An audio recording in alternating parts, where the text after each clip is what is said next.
da, croeso cynnes chi i'r Oedfa Bore yma. Dwi'n gweld mae Emyr yn arwennu, a ni'n dymuno byddwn ni'n profi bendith Duw wrth ni addoli, ac wrth i Emyr yn arwennu, bydd fi'n ymwybodol o Duw yn nyerthu fe wrth i fi agor gair i ni y bore yma. Nifer y goeddiadau ar gyfer yr wythnos, cwrdd-gweddi am 7:45 di Mawrth, fan hyn ar y deilad, neu ar-lein, ac yna clyfau plant i Gwener, ac wedyn ambell i beth bach wahanol i'r arfer, brecwas merched bore di Sadwrn am 9:30 yn Hun Nia Brown, croeso chi fynd i hynny, ac yna am 4:00 pnawn di Sadwrn, mae yna Oedfa Bedydd yng Nghapel Minster yn yr Rhath, a felly cofiwch am hynny brynhawn di Sadwrn. Caller y mis ar gyfer mis Ionawr yn mynd at United Beach Missions. Fi'n siŵr bod chi gyd yn edrych ymlaen i'r cyfle da fi lan y môr rhywbryd cyn bo hir. Ond fi'n siŵr bod UBM, United Beach Missions, yn dechrau paratoi a cynllunio ar gyfer yr haf, ac felly dyna fydd casgliad y mis ar gyfer mis Ionawr. Y bwriad eto eleni, os chi derbyn e-bost falle yn barod, yw bod ni'n mynd ar wyliau capel yn ystod y gwyliau Pasg. Dwi'n brynu groes ddim ar gael ni, ond ni'n gobeithio defnyddio lleoledd arall. Os ych chi wedi gweld yr e-bost, chi'n gwybod bod yna holiadur i'w lanw, gyda rhoi fwy o fanylion chi'n dymuno cael ar y gwyliau hynny. Neu os chi eisiau siarad un o'r ymyried amdano fe, wedyn mae croeso i chi wneud. Ond cofiwch llan o'r holiadur ar gyfer neu siarad un o'r ymyried am y gwyliau capel. Ac yna sy'n nesaf, os dwi'n mynd, fydd Emyr yn arwen i eto yn y ddwy oedfa. Ond dyna'r coeddiadau, newn ni ddechrau'r oedfa'n iawn a troi at Duw mewn gweddi.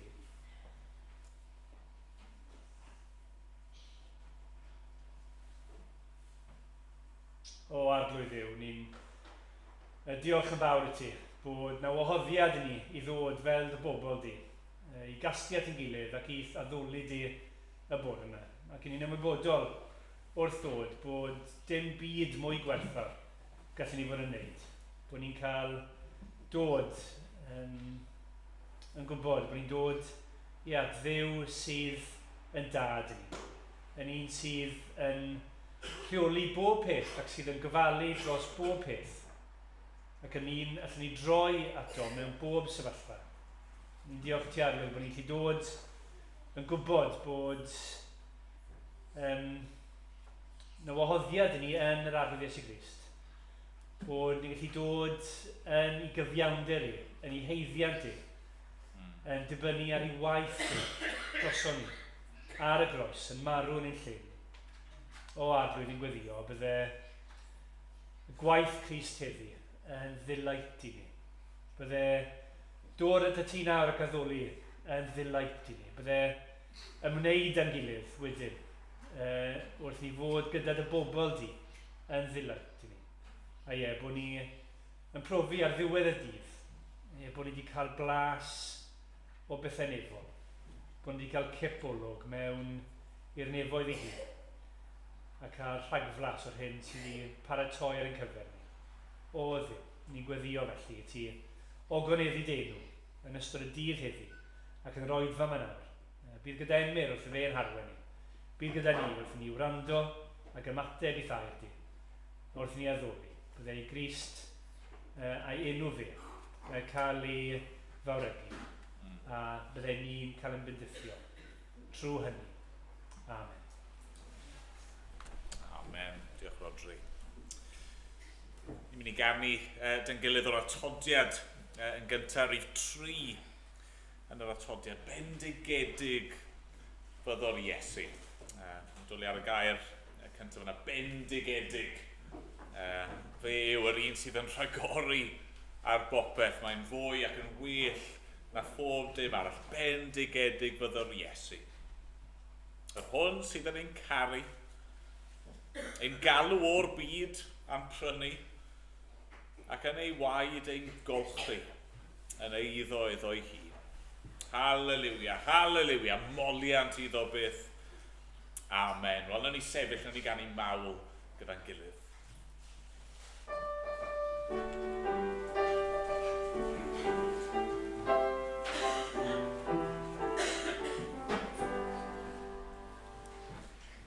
Endigedig fyddor Iesu yr hwn sydd yn ein caru, ein galw'r byd yn brynu, ac yn ein gwaith ein golchi, yn eiddo iddo ei hun, yn eiddo iddo ei hun. Alleluia, alleluia, moliant iddo byth amen. Alleluia, alleluia, moliant iddo byth amen. Bendigedig fyddor Iesu yr hwn sydd iddo credu, ac aeth ei ras i'w methu, ac hwn sydd yn gwaredu yn aros byth yn un, yn aros byth yn un.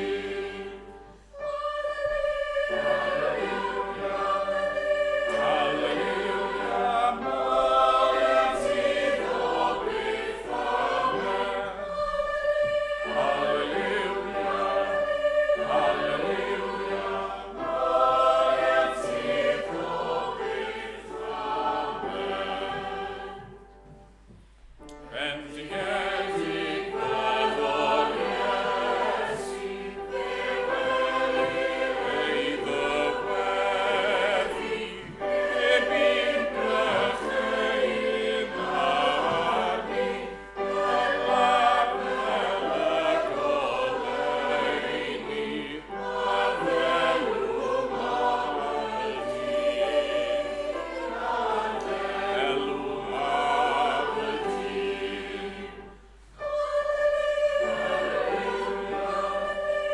Alleluia, moliant iddo byth amen. Alleluia, alleluia, moliant iddo byth amen.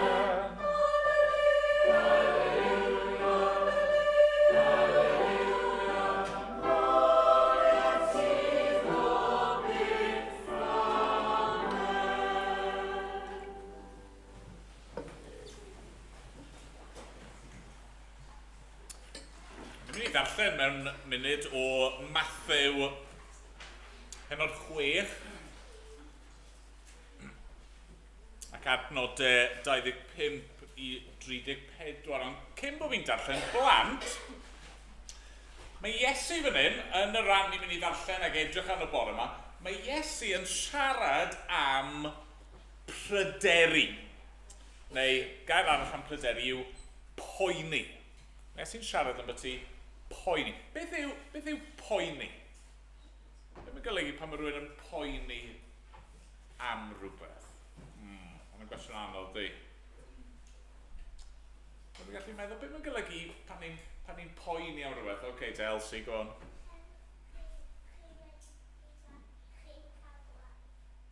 OK, so chi'n gallu poeni am byti brifo a gweidi a rhywbeth o'n. Ti'n iawn. Ond be mae'n golygu, be sy'n digwydd pan ni yn poeni?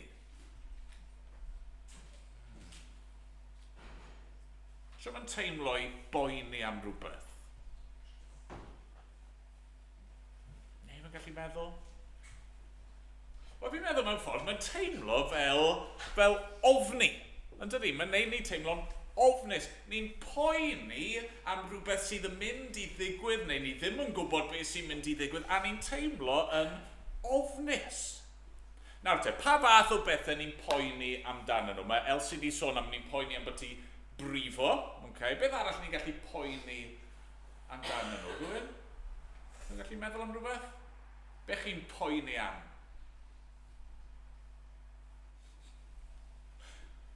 Mae Molly efo'i braich i lan, ond so'n mynd i trysto hi. Gwan yn Elsie, beth arall yn gallu poeni am?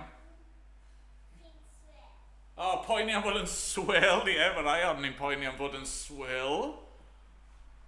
Ni'n gallu poeni am yr ysgol, poeni am beth sy'n mynd i ddigwydd yn yr ysgol.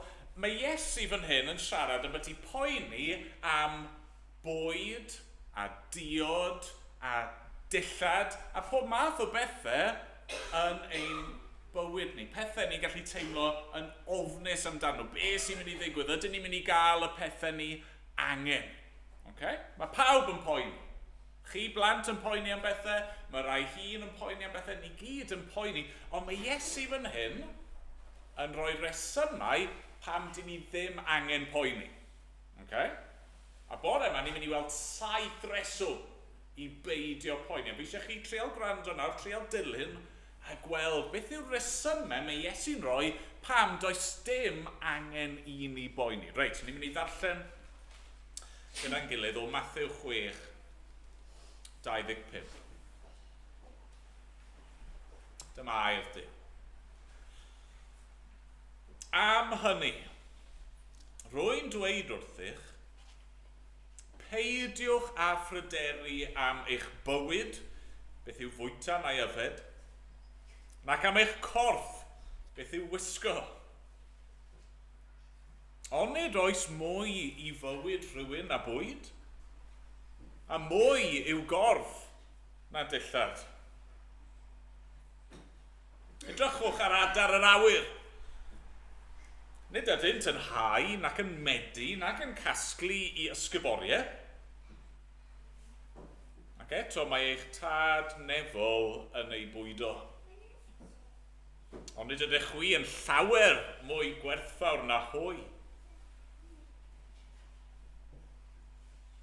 Prin ohonoch a all ychwanegu 1 funud at ei oes trwy bryderu. A pham yr ydych yn pryderu am ddillad? Ystyriwch lily'r maes, pa fodd maent yn tyfu. Nid ydynt yn llyfurio nac yn nyddu. Ond rwy'n dweud wrthych, nid oedd gan hyd yn oed Solomon yn ei holl ogoniant wisg i'w chymharu ag un o'r rhain.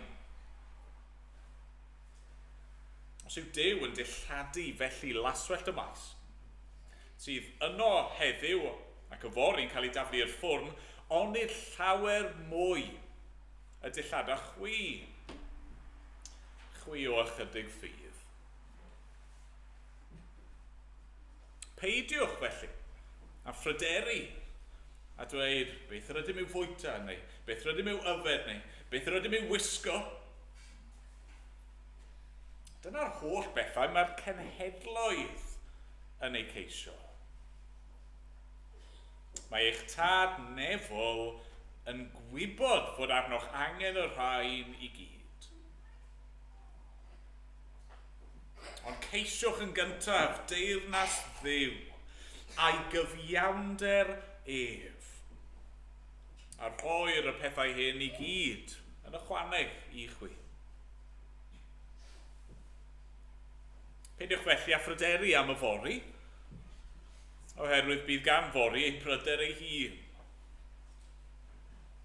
Digon i'r diwrnod ei drafferth ei hun. Amen. Diolch i Dduw am ei air un i'r bore yma. Ni'n mynd i ganu yn gilydd eto o'r atodiad. Rhif 7. Ni'n ganu rai o'r geiriau ni newydd i darllen. Ceisiwch yn gyntaf deyrnas ein Duw, a'i gyfiawnder ef, a pethau hyn yn ychwaneg roedd i chwi. Halleliw, halleluia. Nid ar faran unig, bydd byw dyn, ond ar bob gair da a ddaw o enau Duw ei hun. Halleliw, halleluia. Gofynnir ac fe roddir i chwi. Ceisiwch ac fe gewch, cirwch ac fe agorir i chwi.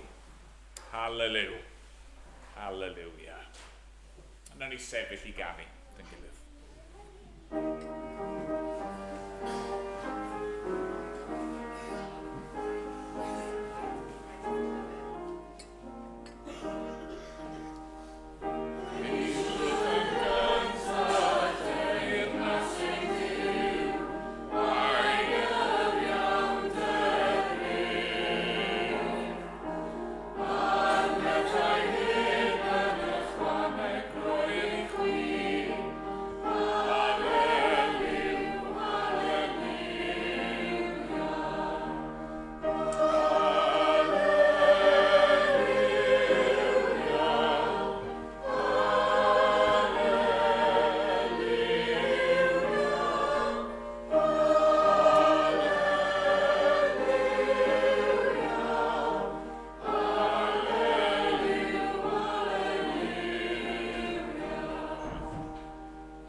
yn ei weddio, dyn gyda yn ei droi at yr arglwydd yn gweddi.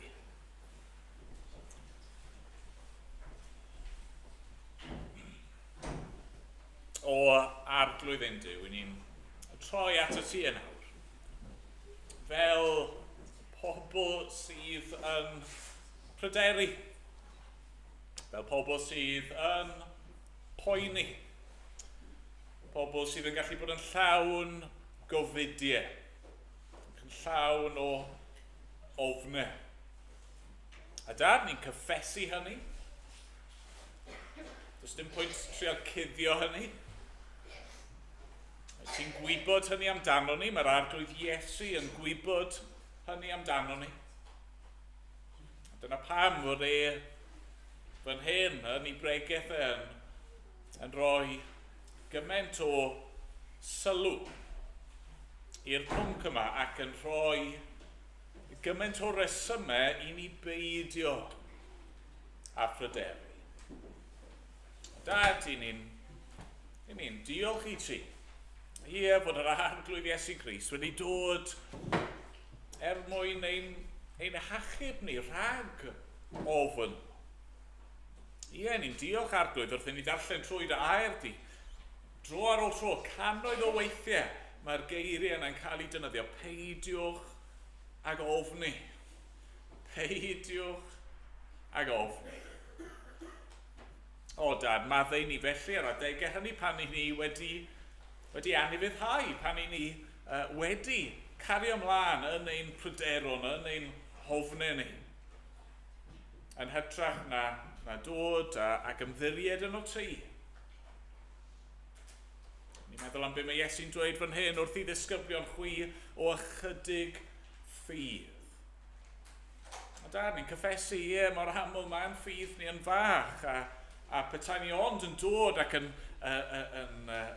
dygeisio di. Byddwn ni'n ffeindio bod dim angen ofni. Arglwydd maddau ni bod ni yn aml yn trial sortio'n problemau ni allan yn hunan yn hytrach na i cyflwyno nhw i ti mewn gweddi. Dad, ni'n diolch i ti felly, dy fod ti yn dosturiol, ti'n amyneddgar,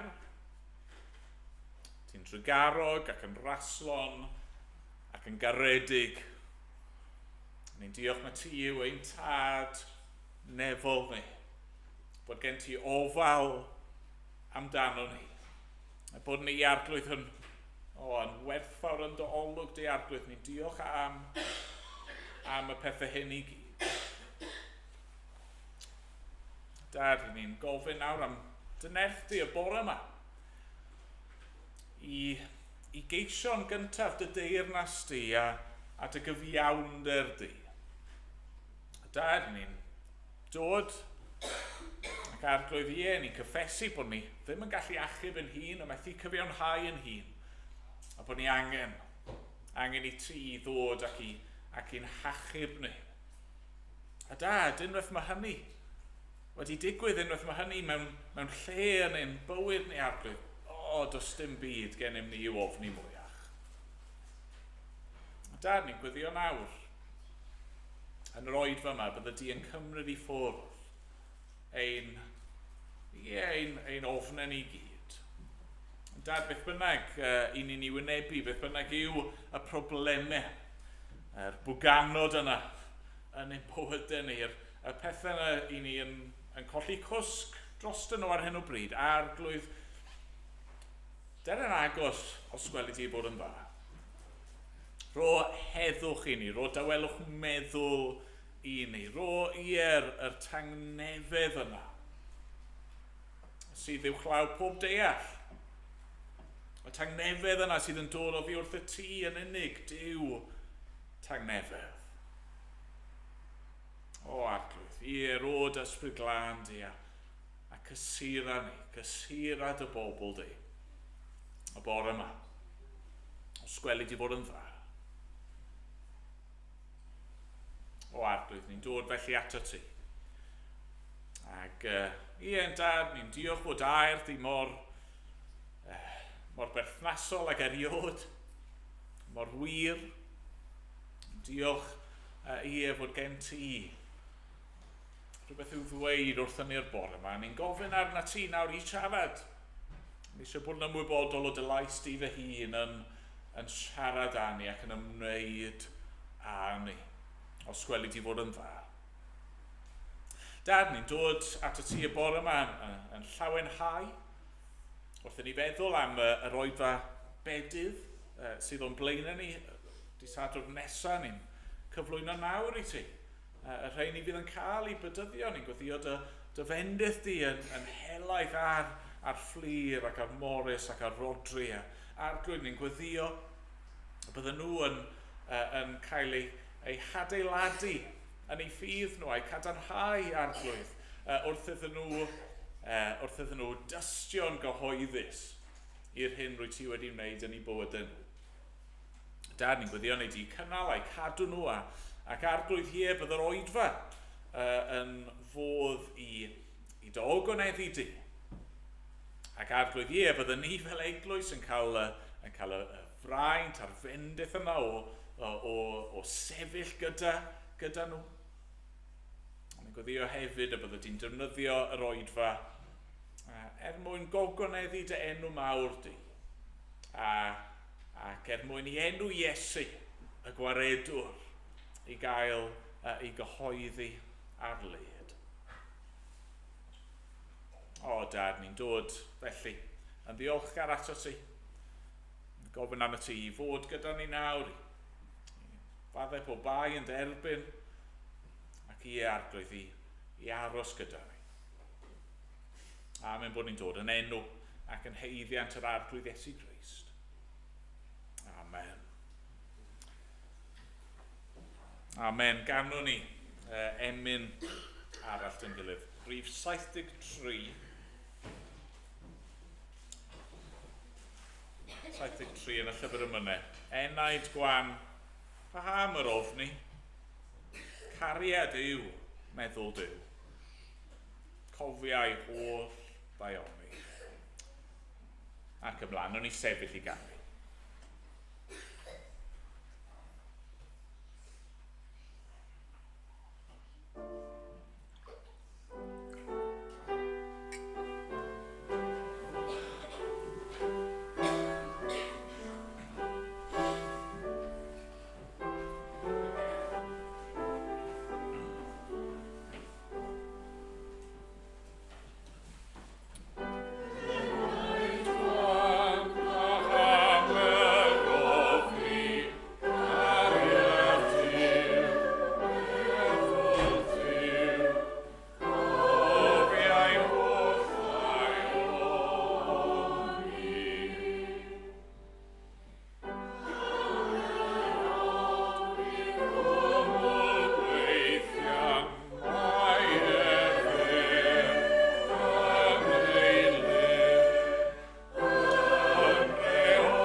yn dweud weithiau fod y Beibl yn hen ac yn amherthnasol. Wel, sy'n lot o bynciau sydd yn fwy cyfoes a pherthnasol na phryder. Mae'n rhywbeth ni'n clywed lot amdani ar hyn o bryd. Pryder, gorbryder, poeni, colli cwsg. Fi eisiau bod nhw'n glir. Mae rhaid ni weid hyn o'r dechrau. Mae yna bob math o resymau pam mae pobl yn gallu pryderu a dioddef o orbryder, o anxiety. Mae yna rai pethau sydd yn deillio o broblemau iechyd meddwl. A mae yna adegau lle be fydd angen ar berson yw cyngor a help meddygol. Mae'n un iawn bod chi'n mynd i weld doctor meddyg teulu i gael cymorth a chefnogaeth gyda hynny. Ond mewn ffordd, nid dyna mae Iesu'n siarad gyda, neu siarad am byty fan hyn. Be mae Iesu yn siarad amdano fan hyn yw'r tueddiad sydd yno ni i gyd. I gyd, rai yn fwy nag eraill, ie, ond i gyd i boeni. Poeni am bethau bob dydd. Poeni am bethau ymarferol bywyd. Poeni am fwyd, a diod, a dillad, a phob math o bethau eraill. A felly fi'n gobeithio bydd y gair yn helpu ni'r bore yma, wrth i ni wynebu y pryderon yma gyda'n gilydd. Nawr, be ni'n mynd i wneud yw gweithio'n ffordd trwy'r darn, a ni'n mynd i weld lot o bwyntiau bach, lot o ddadleuon neu resymau pam dylsyn ni ddim pryderu. Ond mewn ffordd, os o'ch chi gyda ni wythnos diwetha, ych chi'n gwybod yr ateb yn barod. Hynny, mae'r gyfrinach wedi cael ei roi ni yn barod. Falle bod chi wedi sylwi ar ddechrau'r adran ddarllenon ni, mae'n dweud am hynny. Therefore, am hynny. Hynny, oherwydd be fi wedi dweud yn barod, peidiwch pryderu. Be mae Iesu wedi dweud yn barod? Wel, be mae wedi dweud yw hyn, os chi eisiau peidio pryderu, yna'r cam cyntaf yw mae'n rhaid i chi stopio trysori pethau'r ddea. Mae'n rhaid i chi stopo syllu'n drachwantus ar y pethau o'ch cwmpas chi. Mae'n rhaid i chi stopio gwasanaethu mamon, gwasanaethu arian, gwasanaethu pethau'r byd yma. Achos os yw honni dal yn wir amdano chi ddim yn mynd i stopio pryderu. Os ych chi yn mynd i fod yn berson sy'n trysori pethau'r byd yma, os ych chi'n mynd i fod yn berson sydd yn edrych o'ch cwmpas o hyd ac o hyd yn chwilio am elw a mantais a pethau chi eisiau, os ych chi'n rhoi eich bywyd chi i wasanaethu arian, mae'ch bywyd chi yn mynd i fod yn llawn pryder. Achos mae'r pethau yna yn ansefydlog. Mae'r pethau yna yn diflannu, maen nhw'n cael eu difa, maen nhw'n cael eu dwyn, maen nhw'n diflannu ac yn gadael chi efo dim byd ond pryder. Na, mae Iesu wedi dweud yn barod, os ych chi yn rhoi'ch trysor chi yn y nef, os ych chi'n syllu ar yr arglwydd, os ych chi wedi penderfynu ei wasanaethu yn gyntaf, am hynny, chi'n gallu stopio poeni. Mae gennych chi bopeth chi angen yn barod. Mae pethau'r byd yn colli ei grym a'i gafel nhw yno chi, a felly chi'n rydd nawr i stopio poeni. A felly be sy'n digwydd nawr mewn ffordd, mae Iesu jyst yn ymhelaethu ar be mae wedi gweud yn barod. Mae'n dangos yn ymarferol, yn restru'r holl resymau yma. Pam i ni nawr, fel pobl yr arglwydd, ddim angen poeni. Felly gadewch i ni fynd trwyddo nhw yn gyflym dy'n gilydd. Y reswm rhif 1. Mae weld yn adnod 25. Am hynny, Rwy'n dweud wrthych, peidiwch â phryderu am eich bywyd, beth yw fwyta neu yfed, nac am eich corff, beth yw wisgo. Y reswm cyntaf mae Iesu'n rhoi ni beidio pryderu yw achos rwy'n dweud wrthych. Sy'n eisiau mynd pellach na nawr, rwy'n dweud wrthych. Grantewch arno beth i fi'n i ddweud, meddai Iesu. O'n i'n cael yn atgoffa yn ystod yr wythnos o can enwog gan Bob Marley, Three Little Birds. Chymod y gan? Don't worry about a thing, every little thing's going to be alright. Na ddim canu, ie. Yn y gan yma, mae Bob Marley'n dychmygu neu'n canu bod yn deffro rhyw fore, mae'n edrych mas, a mae'n driaderyn yn dod ar ei stepen ddrwsa. A maen nhw'n dechrau canu iddo fe. A'r geiriau maen nhw'n canu yw, don't worry about a thing, every little thing's going to be alright. Nawr, os o'n i yn deffro ac yn agor y drws ac o'n y driaderyn yno yn canu ac yn siarad gyda fi, byddwn ni siŵr o fod yn talu sylw. Byddwn fi rai cwestiynau. Ond mewn ffordd, pam ddylswn i wrando? Neu pam ddylswn i gredu be mae'n y driaderyn bach yn dweud wrtho fi? Pob math o gyneuon, mi'n siŵr bod chi'n gallu meddwl amdano sy'n annog ni, peidiwch poeni, peidiwch pryderu, ond pa hawl sydd dy'r bobl neu i ddweud hynny, pam ddylswn ni gredu yr hyn maen nhw'n ei ddweud, ond fan hyn mae dyn ni rhywbeth gwahanol yn does. Mae'r arglwydd Iesu Grist fan hyn yn dweud wrthyn ni, rwy'n dweud wrthych, peidiwch â phryderu. Mae'r un sydd â phob awdurdod yn y nefoedd ac ar y ddaear. Mae'r un sydd yn fab Duw wedi dod yn y cnawd. Mae'r un sydd yn etifedd, y bydysawd, yr un sydd wedi dod mwyn rannu ei etifeddiaeth gyda ni. Yr un sydd wedi dod i ddioddef ac i ei farw ar ein lle ni. Ac yna wedi dod i atgyfodi mwyn rhoi bywyd tragwyddol i ni. Yr un sydd wedi dod i clirio'n beien ni i gyd ac i roi bywyd tragwyddol mae yn dweud wrthyn ni. Peidiwch â phryderu. A felly, mae eisiau ni wrando. A ni'n gallu ymddiried, ni'n gallu credu yr hyn mae e'n ei ddweud. Nawr reswm cyntaf, rwy'n dweud wrthych. Yr ail reswm wedyn yw diwedd adnod 25.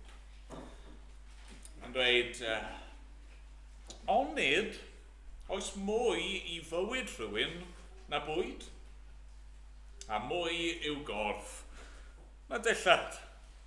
Mae'r ail reswm, mae yna fwy i fywyd na bwyd, a mae yna fwy i'r corff na dillad. Mae Iesu'n dweud yn syml iawn, mae yna bethau pwysicach i chi fod yn poeni amdanyn nhw. Ni'n gallu meddwl weithiau neu ymddwyn weithiau fel petai ein bywyd ni'n dibynnu ar os dyn ni bwyd yn y cwpwrdd, os dyn ni dillad i'w gwisgo, os dyn ni tod, os ein pen, a phob math o bethau eraill. Ac wrth gwrs, ar un lefel, ni angen y pethau hynny mwyn goroesi. Ac wrth gwrs, ni eisiau'r pethau yma, ond dwi ddim bod Iesu'n dweud bod nhw'n amherthnasol, ond be mae Iesu'n gweud yw nid yna'r cyfan. Dyw'r pethau yma ddim yn absolute. Nid yma yw'r angen dyfnaf sydd yno chi. Dros Nadolig nawr, oedd yna straeon yn y papur, a mae'r straeon yma'n ymddangos fwy na lai bob blwyddyn yn dod, does dim digon o twrci mynd i fod ar gael, achos bird flu neu achos rhywbeth arall, does dim digon o twrcis i bawb, a felly falle bydd rhaid canslo Nadolig, na fe.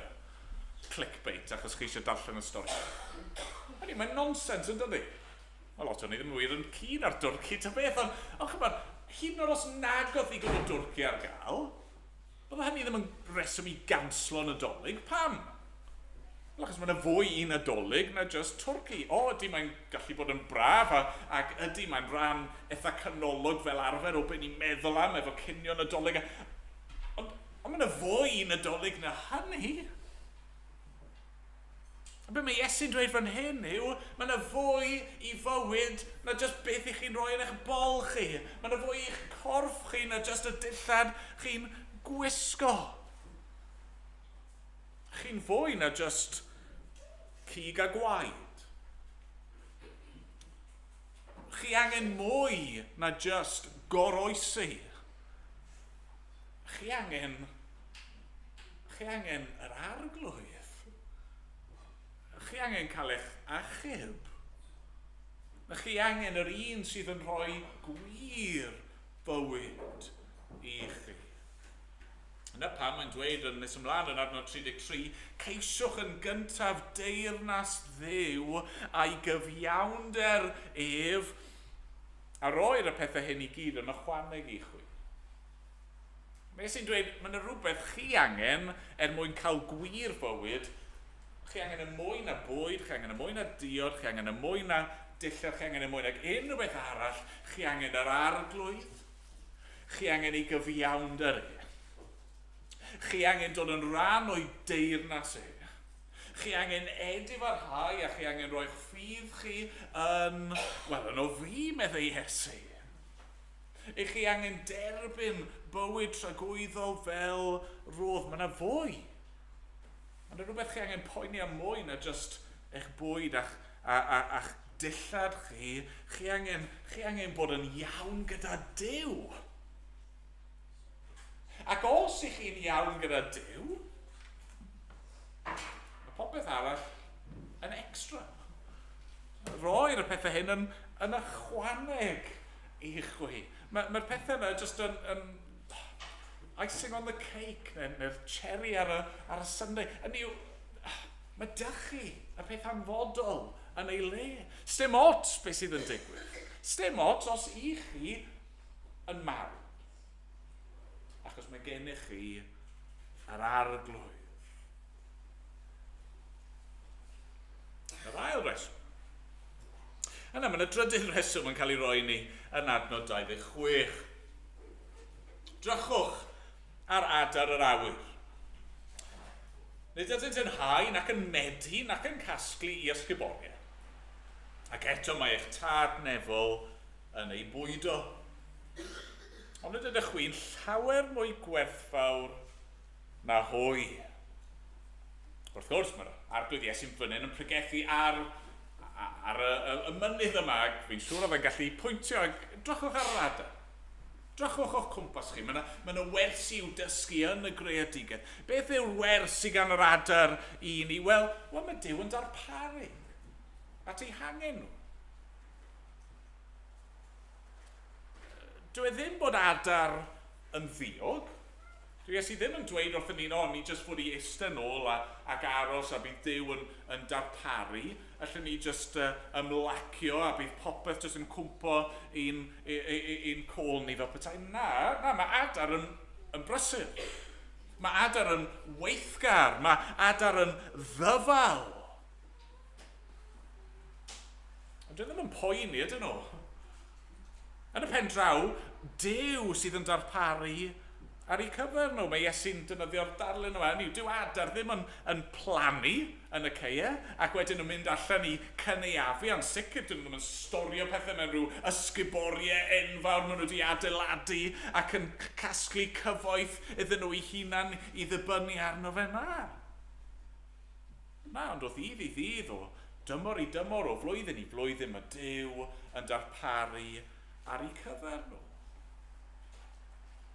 A mae Iesu'n dweud, mae'r geiriau yma mor hyfryd, mae'n dweud, onid ydych chi yn llawer mwy gwerthfawr nawr.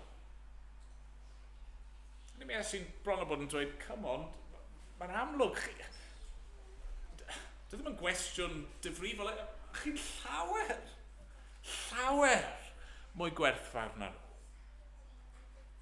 A fel pobl, mae gennym ni werth. Mae gennym ni werth ddwbl. Mae gennym ni werth yn gyntaf i gyd achos i ni wedi cael ein creu ar lun a delw Duw. Rhywbeth sydd ddim yn wir am adar yr awyr. Rhywbeth sydd ddim yn wir am unrhyw beth arall yn y greadigeth. I ni ar lun a delw Duw.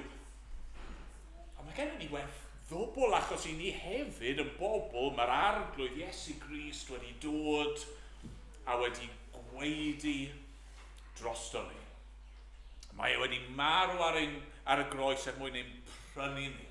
Mae e wedi talu'r pris drosto ni. A felly, sy'n gallai amau cariad Duw?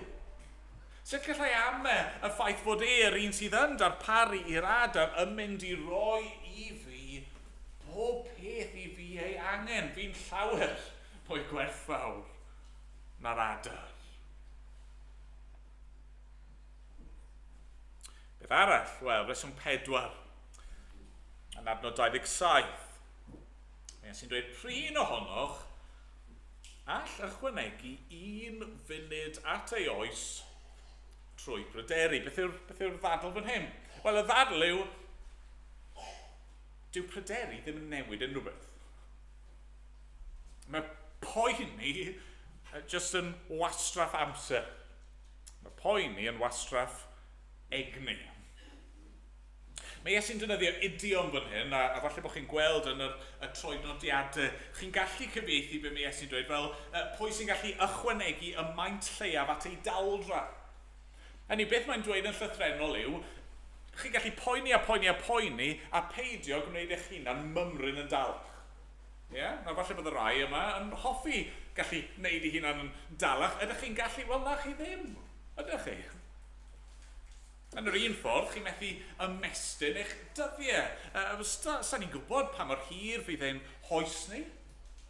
Ond dychmygwch bod chi'n byw i fod yn 70 wedyn. Ydy pryderu yn gallu ychwanegu munud at y bywyd yna? Ddim o gwbl. Dyw e ddim. A gweud y gwir, a mi'n siarad yn ddynol fan hyn, wrth gwrs, cos Duw sy'n reoli, ond yn siarad yn ddynol, y mwyaf ni'n pryderu, yr uchaf yw ein pwysau gwaed ni a'n stress levels ni, y mwyaf o gwsg ni'n colli yn poeni am bethau, y byra bydd ein bywyd ni, yn dweud? Mae Iesu'n dweud, chi'n bod yn ffôl. Mae yna rhywbeth afresymol am bryderu. Be chi'n meddwl chi'n mynd i newid trwy treulio'r amser yna yn troi y peth drosodd a throsodd a throsodd yn eich pen? Dwi ddim yn newid dim.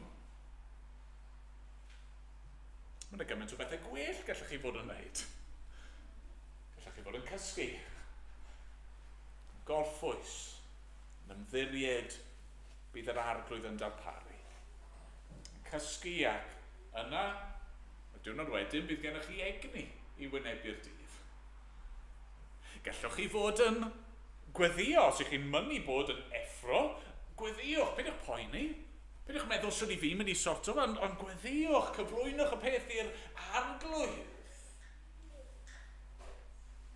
Gallwch chi fod yn rhannu'r baich gyda Christnogion eraill.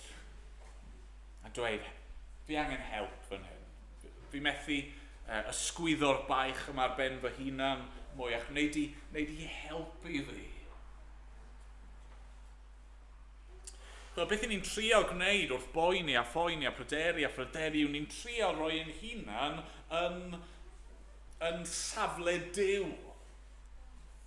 Pwy yw'r un sy'n gallu gwneud ni'n dalach? Pwy yw'r un sy'n gallu ymestyn yn dyddiau ni? Wel, Duw. Fe sy'n reoli dros bob un munud o'n hoes ni. A fe hefyd sydd yn gofalu am y cwbl. Mae eisiau ni ddysgu i adael fynd. Os ni'n dal gafel i'r pethau yma, be ni'n trial gwneud yw rheoli y sefyllfa. Ni'n trio cymryd rôl yr arglwydd. Mae eisiau gadael fynd. Beth arall, wel, mae yna 5 reswm yn cael ei roi ni yn adnodau 28 i 30. Mae Iesu'n dweud, pham rydych yn pryderu am ddillad? Ystyriwch lili'r maes, pa fodd maent yn tyfu, nid ydynt yn llyfurio, nac yn nyfu. Ond rwy'n dweud wrthych, nid oedd gan hyd yn oed Solomon yn ei holl ogoniant wisg i'w chymharu ag un o'r rhai. Os yw Duw yn dilladu felly laswell y maes sydd yno heddiw ac y fori'n cael ei daflu i'r ffwrn, onid llawer mwy y dillada chwi o chydig ffydd. Ydyn ni ddafel ddigon tebyg i beth gafodd ei ddweud am yr adar. Mae Iesu'n dweud, reit, stopwch edrych lan yn yr awyr, nawr edrychwch ar y cei, edrychwch ar y blodau, edrychwch ar lili y maes. Pwy sydd yn achosi'r pethau yma i ddod ac i dyfu? Wel, yr arglwydd yn dyfa. Mae Iesu eisiau ni gofio fod Duw yn gweithio mewn ffordd manwl. Ond mae Duw yn weithredol yn ei greadigaeth. A ni'n gallu anghofio hynny yn rwydd iawn. A ni'n gallu gweld y byd mewn ffordd fatalistic, bod pethau jyst yn digwydd, bod y byd yn troi a pethau'n tyfu ac yn gofalu amdano nhw i hunan fel petai na. Na, edrychwch be mae Iesu'n dweud yn anodd 30, mae Duw yn dilladu glaswell y maes. Yn ddarlun gwych, dydy? Sa'n mynd chi erioed i bod i siop i teiliwr, i gael rhywbeth yn tailor-made ar eich cyfer chi. Yn siŵr bod y mwyaf rhywun ni ddim, achos mae'n rhywbeth eitha ffansi yn dydy i'w wneud, bod yna rhywun yn creu dilledyn yn berffaith ac yn fanwl ac yn union ar eich cyfer chi, ond be mae Iesu'n dweud yw bod Duw yn dilladu glaswell y maes.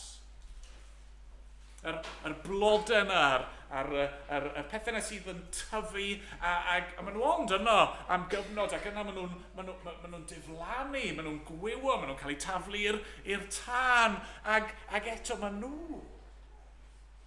Pob un, mae'r arglwydd yn ei gwisgo nhw, yn ei creu nhw, yn ei ffurfio nhw, mor fanwl, mor gywrain. Tu hwnt i unrhyw wisg mae, unrhyw frenin, hyd yn oed Solomon wedi ei wisgo. Dyna sy'n mae'n trin y blodau. Dyna sy'n mae'n trin y glaswellt.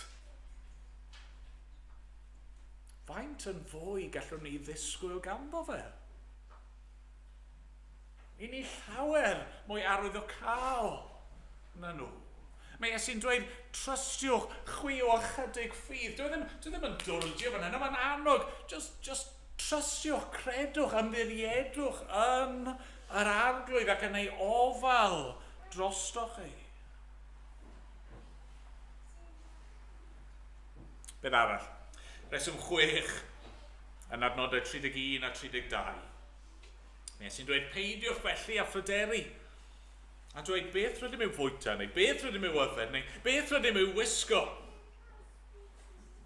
Dyna'r holl bethau mae'r cenhedloedd yn ei ceisio.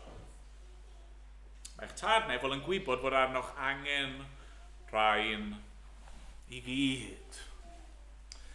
Y dadl Iesu fan hyn yw, dyna'r pethau mae pawb arall yn poeni amdano nhw.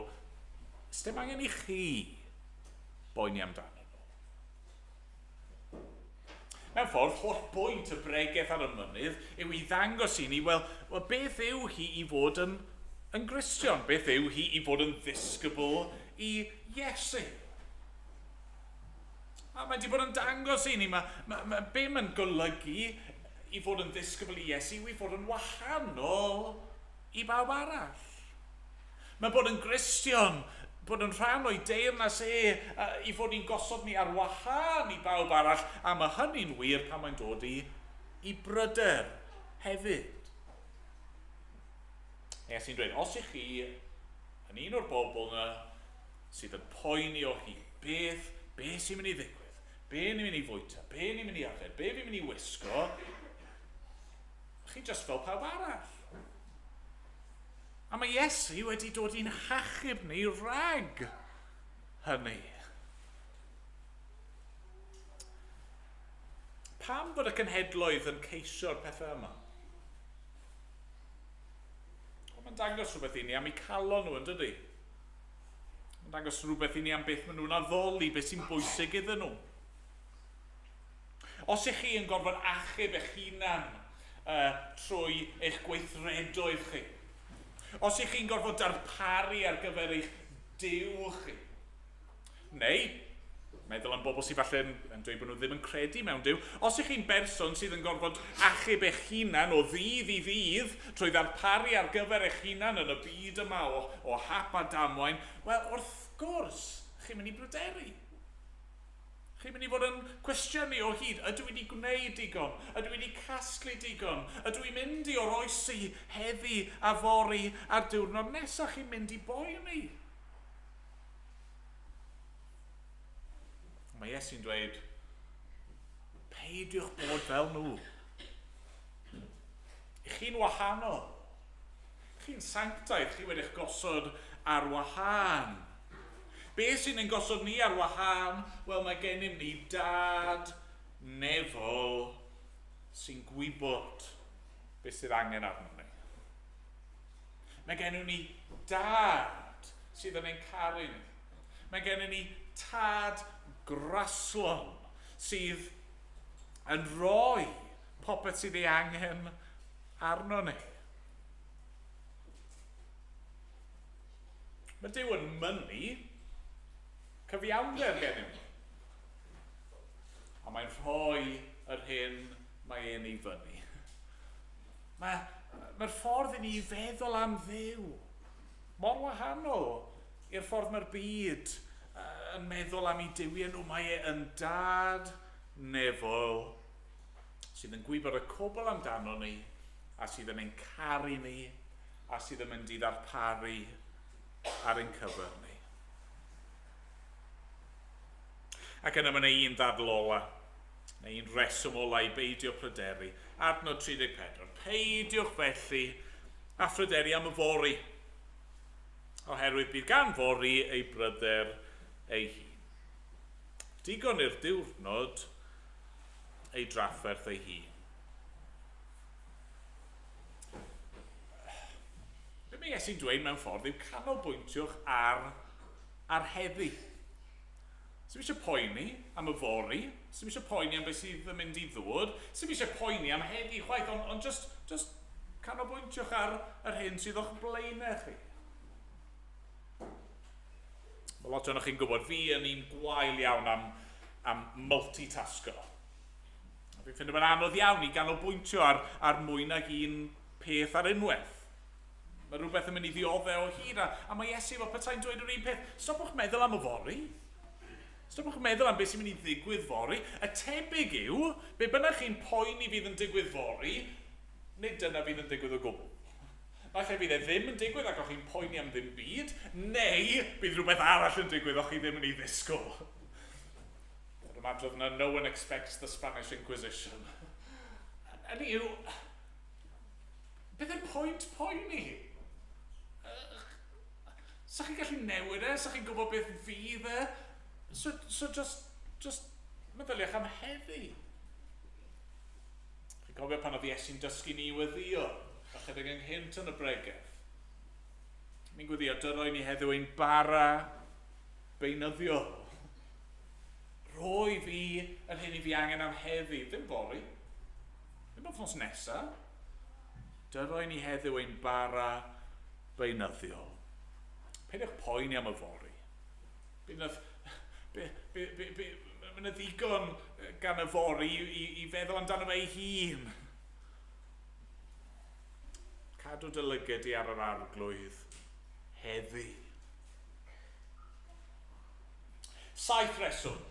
A fi yn boenus o ymwybodol, mae'n teimlo fel bod ni jyst i rithro trwy'r 7 yna yn hynod o gyflym. A falle bod chi wedi teimlo hynny, mae'r pethau yma jyst yn cael eu pentyrru ar ben ei gilydd, ond, o'ch bod beth?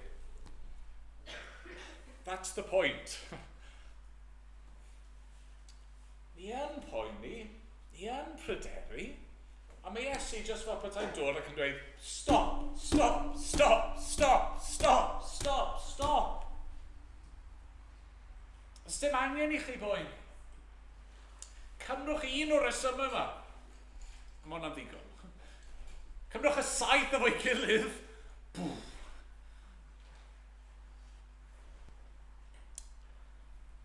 Gai'ch annog chi, ewch nôl. Ewch nôl prynhawn me, ewch nôl yn ystod yr wythnos. Ewch nôl pan I chi yn pryderu. Chi yn gorwedd yna yn y nos, a falle bod cwsg yn araf yn dod, a just darllenwch trwy hyn. Just darllenwch. Gadewch i'r arglwydd Iesu i'ch tawelu chi. Gadewch I air Duw eich cysuro chi. A tawelu'ch pryder. Diolch iddo. Amen. Amen.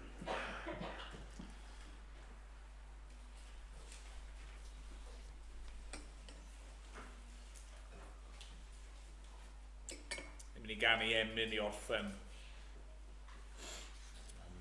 Ddewis amlwg iawn o Emyr. Rwyf 644 yn y llyfr yma. Ro I'm yr hedd na oer y byd amdano. Y nefol hedd a ddaeth trwy ddwyfol oes. Pan byddai'r don a'r fennau'r gwan yn curo, mae'n dawel gyda'r Iesu wrth y groes. Ac ymlaen, yn I sefyll I ganu.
diolch i ti fod yr arglwydd Iesu Grist wedi dod i roi hedd i ni drwy'r groes. Ac o'n i'n diolch am ei eiriau fe yna, fod wedi dod i ddweud wrthyn ni i beidio ffryderi. Arglwydd, helpa ni nawr. Helpa ni trwy waith dy ysbryd glân di i fyddhau, i dy air di. Helpa ni weld oherwydd y groes, oherwydd yr cwbl mae'r arglwydd Iesu wedi wneud trosto ni. Bod dim angen poeni mwyach, ond i ni yn gallu profi yr heddwch dofwn yna. Dad, derbyn ein mawl ni am diolch ni gyd am hyn. Am ein bod ni'n dod yn enw ac yn heiddiant yr arglwydd Iesu Grist. Amen.